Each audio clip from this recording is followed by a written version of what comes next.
নমস্কার। তো আজকে ক্লাস 11-এর ফার্স্ট সেমের প্রথম গল্প অ্যান অ্যাস্ট্রোলজার্স ডে ওটা তোমাদের পড়াবো। অ্যান অ্যাস্ট্রোলজার্স ডে লিখেছেন আর.কে. নারায়ণ। উনি 1906 সালে জন্মগ্রহণ করেছিলেন এবং 2001 সালে মৃত্যুবরণ করেন। উনি ছিলেন ইন্ডিয়ার বিখ্যাত writer, English language writer.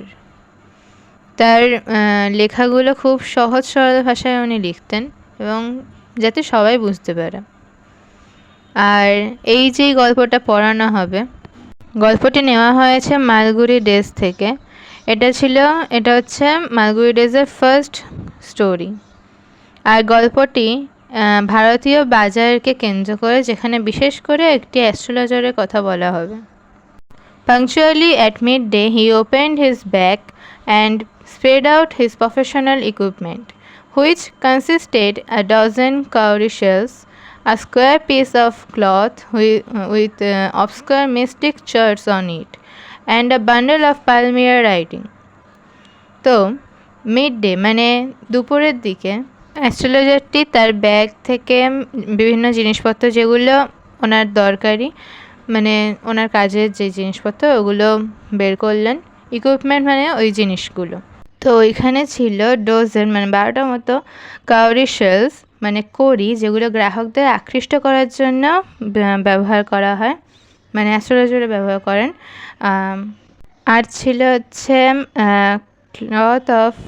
Cloth with অবস্কার mystic charts, মানে বিভিন্ন ধরনের চার্ট আঁকা থাকে যেগুলো জ্যোতিষীরা আঁকেন বোঝানোর জন্য। ওইগুলো যেগুলো অবস্কার মানে হচ্ছে বোঝা কঠিন, ঠিক আছে? তো ওগুলো সাধারণ মানুষের পক্ষে অত বোঝা সম্ভব হয় না। আর ছিল পালমিরা রাইটিং, যেগুলো হচ্ছে তালপাতার পুঁথি বা পঞ্জিকা বলা যেতে পারে, ওগুলো। His forehead was resplendent with sacred ash and vermilion, মানে তার কপালে উজ্জ্বল, রিসপ্লেন্ডেন্ট মানে হচ্ছে উজ্জ্বল, দেখা যেত হচ্ছে ভস্য জাতীয়, এবং ভার্মিলিয়ন হচ্ছে লালচে গুঁড়ো হয়, যেগুলো ওনারা কপালে লাগান, এতে গ্রাহকরা আরও আকৃষ্ট হয়।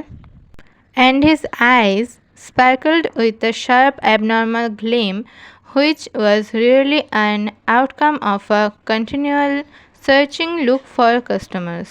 তার চোখের তীব্র দ্যুতিকে বোঝানো হয়েছে, যার দ্বারা তিনি ভিড়ের মধ্যে কাস্টমারের খুঁজতে থাকতেন। But which his simple clients took to be a prophetic light and felt comforted. কিন্তু তার ক্লায়েন্টসরা সেই তীব্র দ্যুতি বা ঔজ্জ্বল্য ভাবটাকেই প্রফিটিক লাইট হিসেবে নিত এবং কমফর্টেড ফিল করত, ঠিক আছে?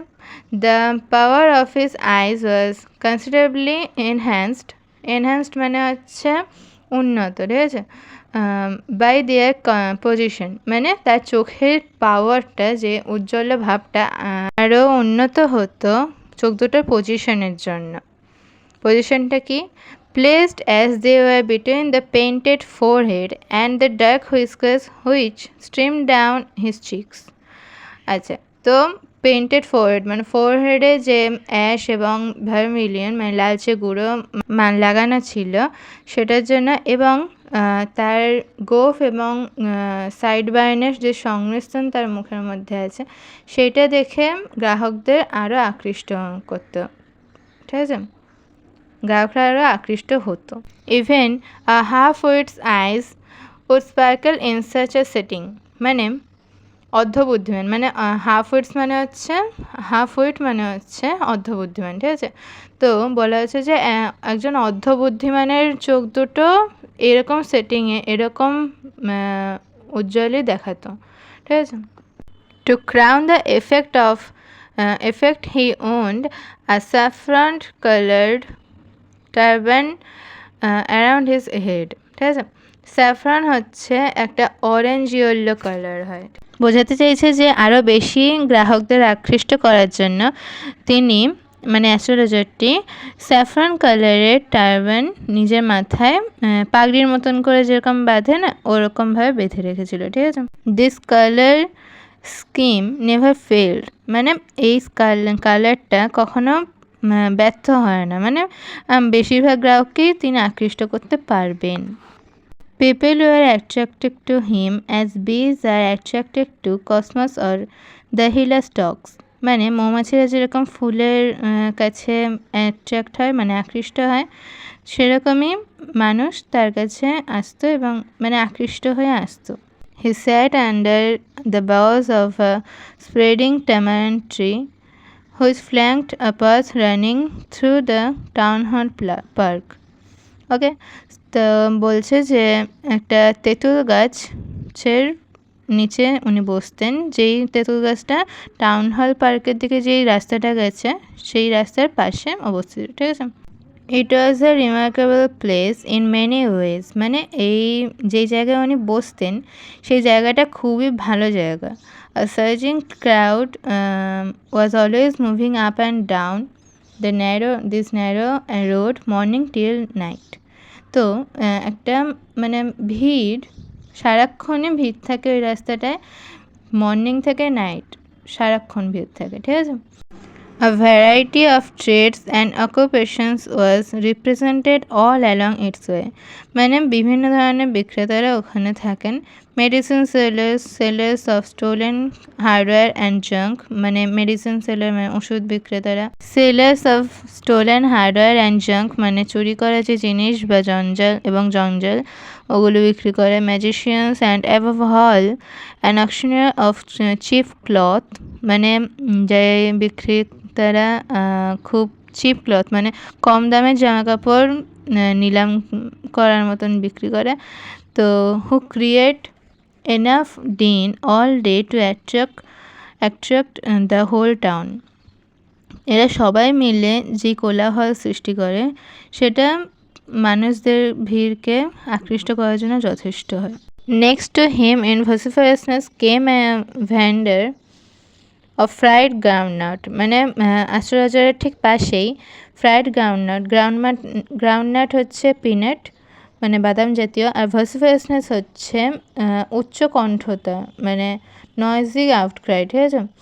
ওই পিনাট বিক্রেতা, বাদাম বিক্রেতা আর কি, who gave his ware a fancy name each day, মানে ওয়্যার মানে হচ্ছে তার জিনিসকে, মানে যেইগুলো তিনি বিক্রি করতেন। Calling it Bombay ice cream one day, and on the next day Delhi almond, and on the third Raja's delicacy, and so on and so forth. The people flocked to him, মানে ওই ভেন্ডারের কাছে ভিড় হতো। Flock মানে হচ্ছে ভিড় করা, ঠিক আছে। A considerable portion of this crowd dallied before the astrologer too, মানে অ্যাস্ট্রোলজার কাছেও অনেক ভিড় হতো, অনেক মানুষ আসতো। The astrologer transacted his business by the light of a flare which crackled and smoked up above the groundnut heap nearby. পাশের যে গ্রাউন্ডনাট বিক্রেতা, তার যে লাইট ছিল সেই লাইটেই কিন্তু অ্যাস্ট্রোলজার কাজ চালাতো, তার নিজের কোনো লাইটস আনতেন না। Half the enchantment of the place was due to the fact that it didn't have the benefit of municipal lighting. মানে মিউনিসিপ্যাল থেকে যেই লাইট দেওয়া হয় সেই বেনিফিটটা কিন্তু ওইখানে ছিল না। The place was lit up by shop lights, মানে যেই দোকানগুলো ছিল সেই দোকানের লাইটগুলোর দ্বারাই ওই জায়গাটা আলোকিত হতো।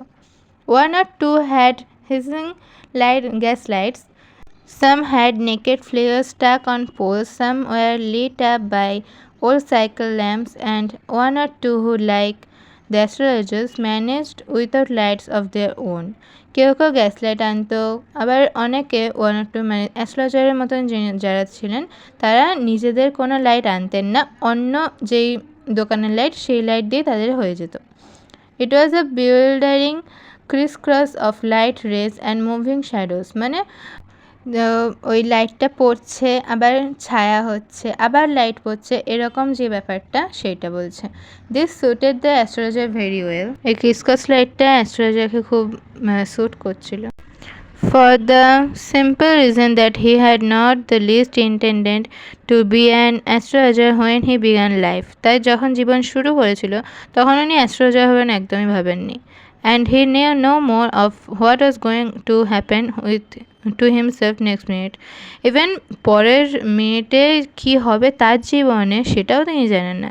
He was as much a stranger to the stars as were his innocent customers. মানে কাস্টমার যেরকম ইনোসেন্ট এবং স্টার মানে নক্ষত্র গ্রহর ব্যাপারে কিছুই জানেন না, জ্যোতিষ শাস্ত্রের ব্যাপারে কিছু জানেন না, উনিও কিছুই জানেন না। ইয়েট উনি একজন স্ট্রেঞ্জার ওইসবের ব্যাপারে। Yet he said things which pleased and astonished everyone. That was more a matter of study, practice and shrewd guesswork. মানে উনি কাস্টমারদের যেগুলো বলতেন, যেগুলো শুনে কাস্টমারদের ভালো লাগতো, সেগুলো ছিল ওনার মানুষকে বোঝার ক্ষমতা। সেই ক্ষমতাটাকেই উনি প্র্যাকটিস করতেন এবং জাস্ট গেস করতেন। All the same, it was as much an honest man's labor as any other. মানে একটা অনেস্ট ম্যান যেরকম মানুষকে ভালো কথা বলে, সান্ত্বনা দেয়, যাতে জীবনে তিনি আরও ভালো করতে পারেন, সেই রকমই উনি ছিলেন। And he deserved the wages he carried home at the end of a day. মানে যেগুলো যে ওয়েজেস মানে হচ্ছে মজুরি, উনি যা ডিজার্ভ করতেন সেগুলোই উনি দিন শেষে বাড়ি নিয়ে যেতেন। তো আজকে এইটুকুই, পরের দিন আবার পরের পার্টটা পড়ানো হবে। ওকে, আরও ভিডিওর জন্য লাইক করে দাও এবং আমাদের চ্যানেলকে সাবস্ক্রাইব করে দাও।